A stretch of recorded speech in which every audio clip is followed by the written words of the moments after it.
We will have to see. These trainers are getting locked in and ready to go. LyleJeffsIII, you know, really the last one from his family because Blah was knocked out earlier. So proving to be the superior trainer, even though in that video he said his brother was the one that got him into battling. I wish my brother played Pokemon Go. Unfortunately, he does not, but that's okay.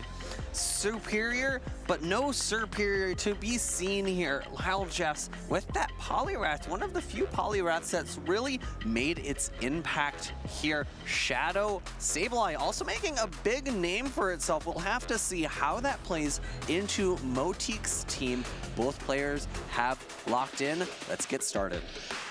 And what the lead scenario that we will be working out is a Cresselia versus a Vigoroth. This advantage goes to Lyle. Looks like Motiks, though, happy to stay in and try to get maybe some chip damage in on the Cresselia first. In the back, Motiks has double flyer. Shadow Gligar doing okay against Cresselia, but you do not really want that Altaria against this Cresselia, so I imagine that is why Motiks is staying in.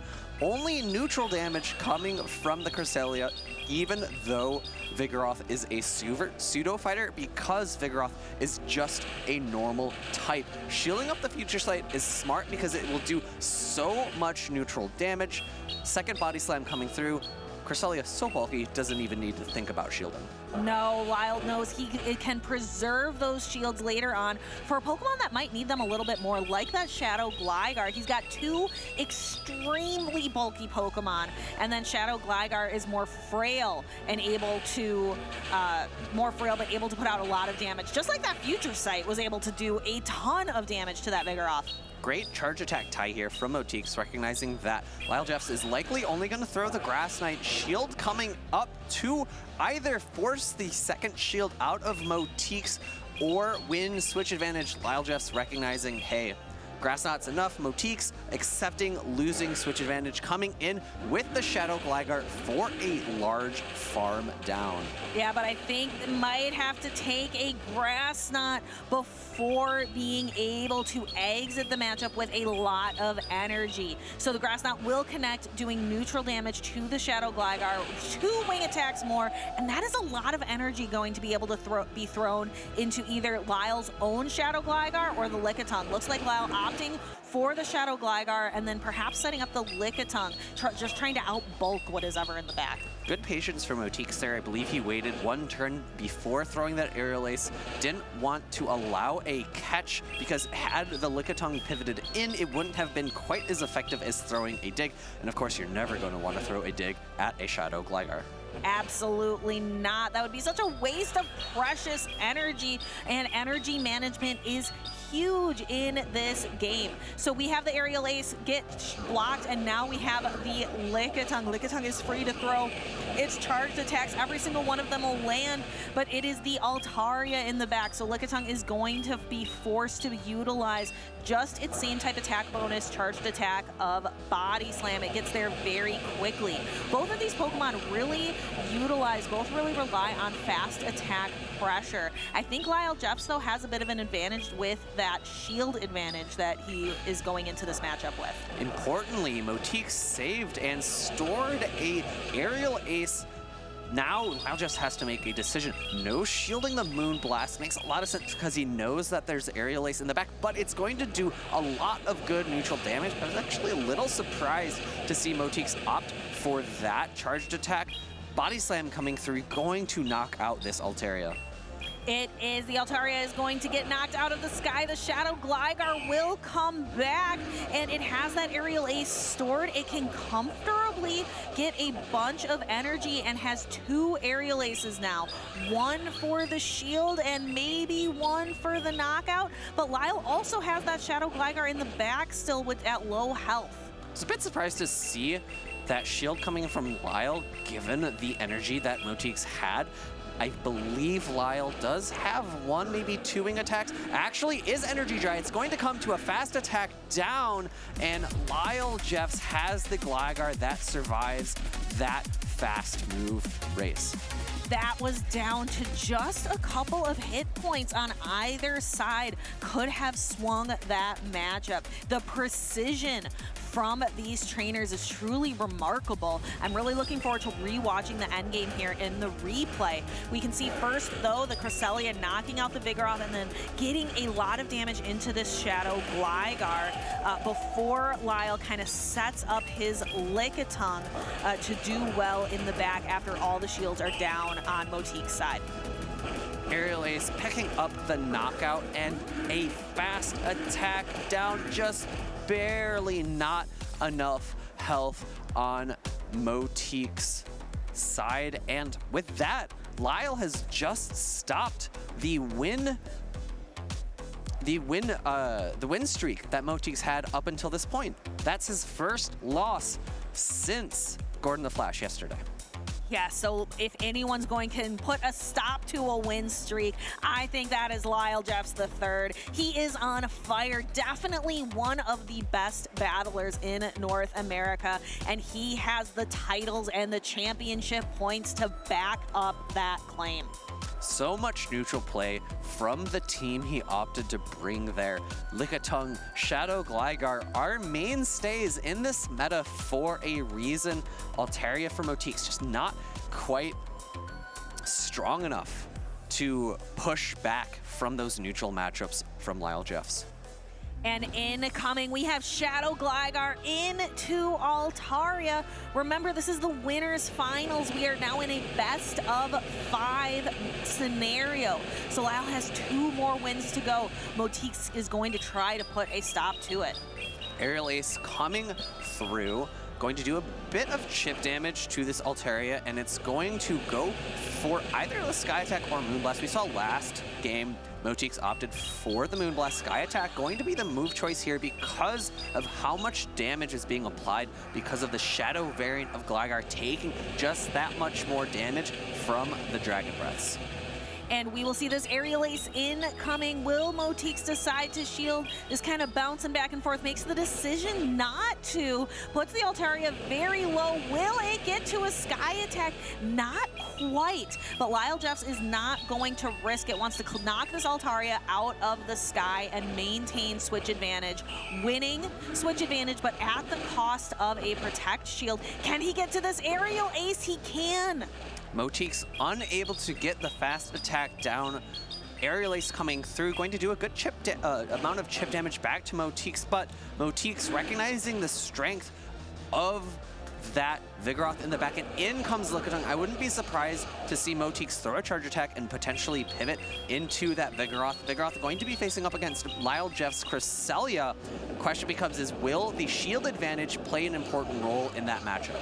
We will have to see how it plays. Maybe tries to make a catch here, and the Vigoroth comes in, is going to have to absorb this damage from the Body Slam. This is not where Lickitung wants to be, so we see Lyle make that switch into the Cresselia. I think the switch advantage is, or the shield advantage is going to play a bit of a role here because Cresselia has absolutely 0 fast move pressure in this situation. Cresselia relies on those charged attacks in order to do any meaningful damage. Motiks shielding the Future Sight, all of that energy just going right into the Protect Shield.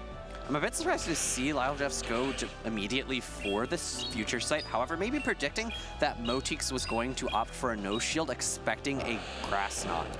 Body Slam coming through, doing a little bit of chip damage, and the next Body Slam is actually going to be reached at a charge attack tie with LyleJeffs' Grass Knot.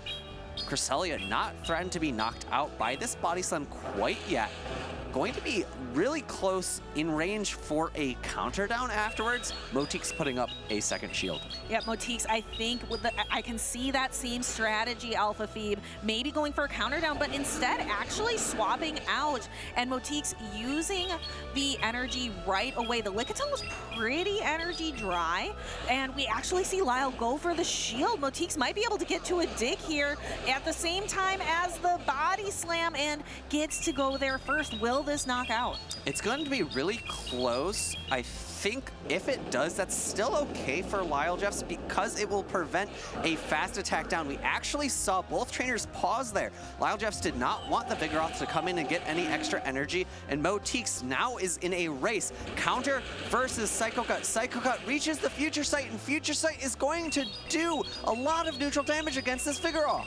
Lyle says, Motiks, I don't care about your win streak. I'm here to put a stop to it. I am the best trainer in North America and is out here to prove it today with a 2-0 victory over Motiks. If Lyle can get one more here in the winners finals, he will lock himself into a grand finals position. Now, this is a very strong showing thus far from LyleJeffs. Best of 5 here, so it comes down to this decisive game number 3. However, there's going to be a review on that match. We can look at it in this replay. Shadow Gligar knocking out that Altaria, getting an additional charge attack onto Motiks Shadow Gligar, then Shadow Gligar's in return throwing a dig into Lickitung. Yeah, so we will go ahead and take a look. There was a request for review on kind of a switch in end of turn. So we can see our judges up there taking a moment for the match review. We really trust our judges to make sure that everything here, we get the right result, we get the fair result. And as our judges discuss the outcome of that game, let's take a little bit of time to look at Vigoroth for Motiks. It was very risky to no-shield that body slam from LyleJeffs' Lickitung because he did not know the third Pokemon in the back for LyleJeffs. It happened to be Cresselia, but if it was Poliwrath, no shielding a charge attack means that Poliwrath has such an easy time of fast attacking down afterwards. Very, very risky call for Motiks. Yeah, but Motiks kind of trusting in knowing the team read prediction here and really actually trusting the same line that even though those 3 Pokemon didn't work out for him in game 1, wanting to try those same 3 Pokemon again in game number 2. You could almost say trusting his instincts. We'll have to get a check to see which Pokemon Go team he is on. We will have to see is right. So again, actually, Lyle went for the same 3 Pokemon, I believe, as well. He's been running the Shadow Gligar, the Lickitung, and the Cresselia. You don't make it this far in a tournament without knowing this is the line of 3. This is the team I am going with to go into the next match. Really trusting in knowing which combination out of your 6 down to 3 is going to yield you the best results. You go with the Pokemon that you're most comfortable with. And on the side of Lyle, he has 2 bulky Pokemon in the Cresselia and in the Lickitung that are just reliable versus the Shadow Gligar, not very bulky, but can just output a lot of damage. And it's risky from Lyle. He has brought Lickitung each and every game, even though Motiks has also brought Vigoroth every single game, and that is one of the hardest answers to Lickitung. In the Zero Shield matchup, the Vigoroth can typically leave with 2 entire body slams loaded into the next matchup. And as we know, there aren't that many Pokemon in the meta that want to take Body Slam. No, Body Slam provides a lot of neutral damage. Let's take a look at what the judges are looking at in here. We can see here the Future Sight landing on the Vigoroth and maybe a look of confusion here from Motiks. Yeah, the last counter there might have been enough to knock out. That will be for the judges to say. We can see it on our screens, but the judges also have the opportunity to look at that match as closely, even more closely than we can. And we see the 2 judges talking and discussing, coming to a decision for themselves. And we are so fortunate to have such great judges, people who are willing to put in that time, put in that effort to support all of the trainers here at these tournaments. And I am so fortunate to have been able to interview one of my close friends who is a judge. That was a great opportunity for me. I want to give a quick shout out to production. I'm pointing to you all over there. Thank you. Appreciate that opportunity. Yes. So again, Charles, a great head judge here for the weekend. Looks like we have a bit of explanation going on, and then we will be back with you. As soon as we know, we will let you know. Of course. Let's talk. We talked about Vigoroth, the counter user for, or one of the two counter users for Motiks. Let's talk about Poliwrath for LyleJeffs and its play for him in this matchup. Looking at the Pokemon on Motiks' side, it doesn't want to face against Altaria unless it has an Energy advantage where it could maybe land an Icy Wind. It doesn't really want to face up against Charjabug. That's just a really tough matchup because of the amount of damage that Charjabug puts out with Volt Switch. Shadow Gligar is also not that good. It really only has Vigoroth. So I guess that has to be exactly why Lyle has been leaning away from Poliwrath, not bringing it, and why Motiks has been feeling so safe in bringing his own Vigoroth. And we have our word. Rematch was granted. The fast attack registered late from that Vigoroth, so we will be seeing a rematch. So take that last game, remove it from your mind. We are back down to 1-0. Going into this next game, I think they both need to reanalyze the teams of three that their opponent has been bringing. As you had mentioned, they brought the same exact three each time. So both trainers can realize that and think, hey, I haven't brought this one Pokemon on my team that, although I felt scared to bring it in the first two games, or the first and that most recent rematched game, can I pivot to a Pokemon that I wasn't bringing that answers those three better than the ones that I have originally brought? Yeah, so really trying to take that game knowledge. You're looking at the knowledge you've gained across this entire tournament. And also these two trainers, they have been sitting and they have been watching other trainers play. So really trying to take as much knowledge, game knowledge as you can going into the next match. How will these trainers adjust? We see a Cresselia lead into that Vigoroth on the side of Motiks. Again, this is a good lead for Lyle, a good place to have that Cresselia. So we see Motiks swap immediately into the Altaria as a way to try to counter. No. We know that this Cresselia does not have Moonblast, so can only do that neutral damage with Future Sight. So we know that there's no reason for Lyle to throw the grass type a charge attack there. Took the words right out of my mouth. I was going to say no Moonblast for that Cresselia, so no super effective damage. However, on the other side of the field, Moonblast is available for Altaria, landing it into that Lickitung and an attack drop, which may prove influential to the outcome of this mid-game.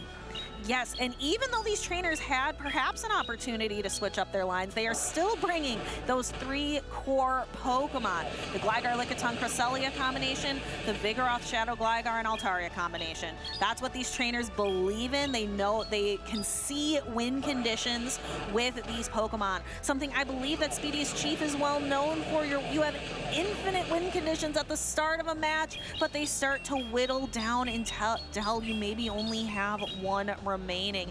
Let's see, can Motiks capitalize on a win condition here? He is one shield down, but has claimed a switch advantage.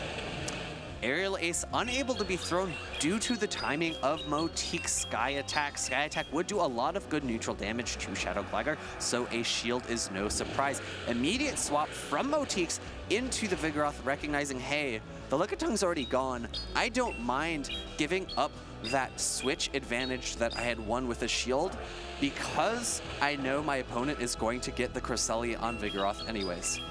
And we are going to see some chip damage here with this hard-hitting dig, knocking into the Vigoroth. It is going to stick around, though, but the Gligar actually reaching the Aerial Ace while over-farming a little bit, knowing that the Body Slam is not going to be reached before clearing the Vigoroth out of play. Like you mentioned, Vigoroth, it doesn't love being up against the Cresselia anyway, so what we're going to see is probably that Cresselia and Shadow Gligar go toe-to-toe or wing to wing, something. I don't know what you would call those on Cresselia. And we'll see exactly how impactful that one wing attack that LyleJeffs did extra against the Vigoroth. He's able to reach that Aerial Ace. One more wing attack from Motiks' Gligar would have knocked out. Aerial Ace coming through. LyleJeffs has to make a decision. Do I think this is a dig? Shield comes up, but Cresselia still very healthy. Immediate switch into Motiks Altaria, which has no energy, able to reach a Sky Attack. No, is not able to reach that Sky Attack. That was a Psycho Cut farm down from that Cresselia, not something we frequently see. I've said it time and time again, Cresselia has no fast attack pressure, but it showed it could there. Here is the dig with no Protect Shield remaining. Motiks needs 2 charge attacks to knock out. Here is the dig. It's going to get the Cresselia low, and Lyle needs to get the fast attack down and is successful. Lyle really understanding the dimensions in that end game.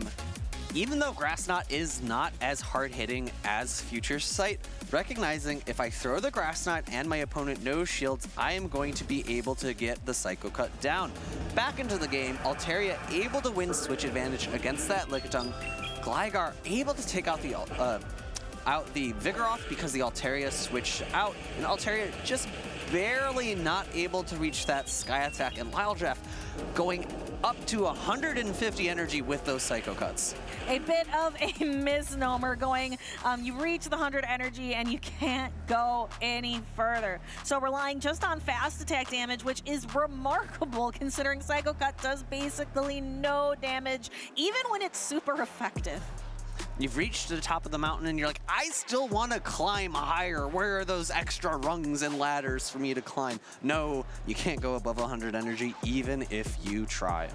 So we will have to see now. Lyles has put himself back into this position. He needs one more win to lock in that grand final seat. Motiks needs to pull off a reverse sweep in order to stay in the winner's side of the bracket. Remember, if Motiks loses, he will go down to face Rubik's Master, who is also looking for that grand final seat.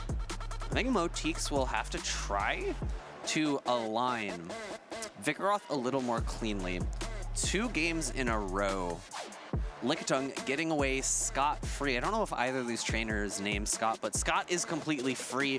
Vigoroth not able to shut down Lickitung. Lyle able to utilize that Pokemon's bulk to its fullest and win neutral matchups. Altaria, Shadow Gligar with it. Let's see what these trainers have adjusted to. We see the Shadow Gligar into the Charger Bug, a commanding lead for Lyle. The Shadow Gligar is one of the premier counters for Charger Bug, which we've seen time and time again. And here Lyle has pivoted into the Poliwrath as an attempt to get rid of this Vigoroth. Uh-oh, you thought Vigoroth was a safe swap. Here is my counter user able to build up so much energy. I would expect to see Lyle to throw a charge attack here. Motiks probably going to opt for a no shield because he thinks, oh, if this is Icy Wind, I might be able to survive. No, actually opting for a shield, going to try to pull a shield back from Lyle. The next Body Sun coming through, but with that attack drop, might choose not to. No, shield comes up, wants switch advantage, counter down is inevitable. One more counter seals the deal, and there is almost a Scald ready for LyleJeff's Poliwrath. We will have to see, where does Motiks want to put this energy? Decides to actually reveal the Annihilate and put the energy there, perhaps thinking that this is the best place. If I'm going to get additional energy on something, I would rather it be the Annihilate. There is the attack drop. So here we're going to see Motiks kind of forced to switch in the Charger Bug, not wanting to do that matchup, not wanting to continue in that matchup with a debuffed Annihilate. And unfortunately for that Annihilate 2, doesn't have access. I don't believe that one has access to that Ice Punch. Instead, Motiks opting for Night Slash. Really tough team composition for Motiks to run into. He was ABA weak to the Shadow Gligar. The Charge Bug in the lead weak. The Annihilate in the back weak. So second X's are coming through doing resisted damage. However, Shadow Gligar has not needed to use these shields, is reaching this hard-hitting dig, which will do so much of the remaining health of that Charge Bug and a few more wing attacks before the X-Scissor is reached. But I have to imagine Lyle thinks, hey, this Shadow Gligar's done its job. I can let it go. Yes, it has done its job indeed, essentially getting rid of the Charge Bug, and then there is the Annihilate. And Annihilate can do as much as it wants, but not even a Shadow Ball from here is going to be able to knock out the Cresselia. We see Lyle throw the shield, actually. Interestingly enough, all shields are down. However, the Annihilate not going to be able to even come close to reaching that Shadow Ball, and that wouldn't even knock out the LyleJeffsIII Cresselia. You know, if Motiks had just a little bit more energy there, that shield could have been a very big misplay from LyleJeffsIII, because had he boosted and then landed a boosted Shadow Ball, that definitely would have been enough to knock out